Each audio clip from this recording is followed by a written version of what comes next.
জমে উঠেছে পটুয়াখালীর ২ উপজেলা ও চট্টগ্রামের লোহাগাড়া উপজেলা পরিষদ নির্বাচনের প্রচারণা। এই ৩ উপজেলায় নির্বাচনকে ঘিরে প্রচারণায় ব্যস্ত সময় পার করছেন প্রার্থীরা।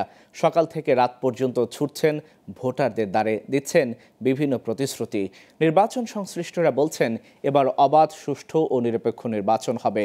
নির্বিঘ্নে ভোট দিতে পারবেন ভোটাররা। এদিকে আগামী ৫ জুনের এই নির্বাচনের সব প্রস্তুতি নিচ্ছে নির্বাচন কমিশন। প্রতিনিধিদের পাঠানো তথ্যচিত্রে ডেস্ক রিপোর্ট। নির্বাচনী আমেজ ছড়িয়ে পড়েছে চট্টগ্রামের লোহাগাড়া উপজেলায়। আর প্রচারণায় ব্যস্ত সময় কাটাচ্ছেন প্রার্থীরা। সকাল থেকে রাত পর্যন্ত ছুটছেন ভোটারদের দ্বারে, দিচ্ছেন উন্নয়নের বিভিন্ন প্রতিশ্রুতি। সুষ্ঠু ও নিরপেক্ষ নির্বাচন হলে সব প্রার্থী জয় নিয়ে আশাবাদী। আমাকে সাধারণ মানুষ থেকে শুরু করে সর্বস্তরের মানুষ অভূতপূর্ব সাড়া দিয়েছেন। আমি তাদের সেই সাড়াতে ইনশাল্লাহ সন্তুষ্ট। আমি মনে করি আগামী ৫ তারিখ আমার আনারস মার্কাকে ওরা বিজয় করবেন ১০০%। আমি আশাবাদী। লোহাগাড়ার মানুষ বিগত ৩০ বছর যাবৎ যে একটা সুন্দর সুষ্ঠু পরিবেশ লোহাগাড়া বিরাজ করছে, সেটা ধারাবাহিকতা রক্ষার জন্য তারা আমার পক্ষে তাদের সমর্থন ব্যক্ত করতেছে। নির্বাচনের ব্যাপারে আমি আবারও আশাবাদী এবং সুষ্ঠু নির্বাচন হবে। ভোটাররা বলছেন, যে প্রার্থী উপজেলাকে মাদক ও সন্ত্রাস মুক্ত করে ন্যায় বিচার প্রতিষ্ঠা করতে পারবেন তাকেই বিজয়ী করবেন তারা। যে মাদকের বিরুদ্ধে কাজ করবে, যেই প্রার্থী, যেই চেয়ারম্যান বা প্রার্থী সন্ত্রাসের বিরুদ্ধে কাজ করবে, আমি একজন সচেতন ভোটার হিসাবে তার পক্ষেই কাজ করবে। সন্ত্রাস দমন করে এবং নিরীহ মানুষের জন্য এবং চেষ্টা করে সন্ত্রাস মুক্ত হিসেবে কিনা হয় উনি দেশকে রক্ষা করবার চেষ্টা করতে চায়, আমরা উনাকে। এদিকে নির্বাচন কমিশনের কর্মকর্তারা জানালেন, অবাধ, সুষ্ঠু ও নিরপেক্ষ ভোটের জন্য নেওয়া হচ্ছে সব ব্যবস্থা। আমরা ইতিমধ্যেই আমাদের প্রায় প্রস্তুতি আমরা সম্পন্ন করেছি। আমাদের বাকি প্রস্তুতির কাজও আমরা ইতিমধ্যে সম্পন্ন করে ফেলব।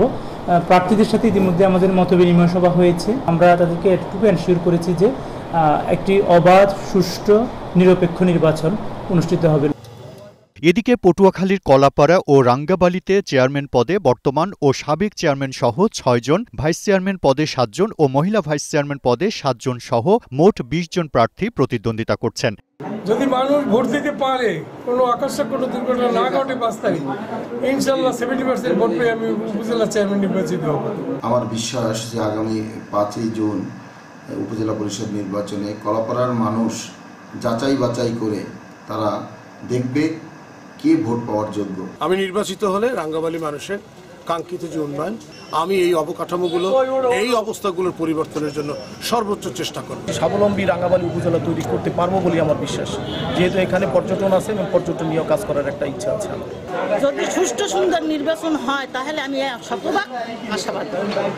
এই ২ উপজেলাতেও যোগ্য প্রার্থীকে ভোট দিতে চান সাধারণ ভোটাররা। আমরা সৎ ব্যক্তি এবং এলাকার উন্নয়নের যাকে কাছে পাবো, জনগণের কাছে পাবো, আমরা সেই ধরনের একজন ব্যক্তিকে আমরা নির্বাচিত করতে চাই। সৎ, যোগ্য, যারা দিয়ে কোনো ক্ষয়ক্ষতি হবে না, যারা দিয়ে উন্নয়ন হবে, তাকেই আমরা ভোট দেব। সৎ, নির্ভীক এবং সুখে দুঃখে যেন আমাদের কাছে যেন থাকে, এমনই একজন প্রার্থী আমরা চাচ্ছি।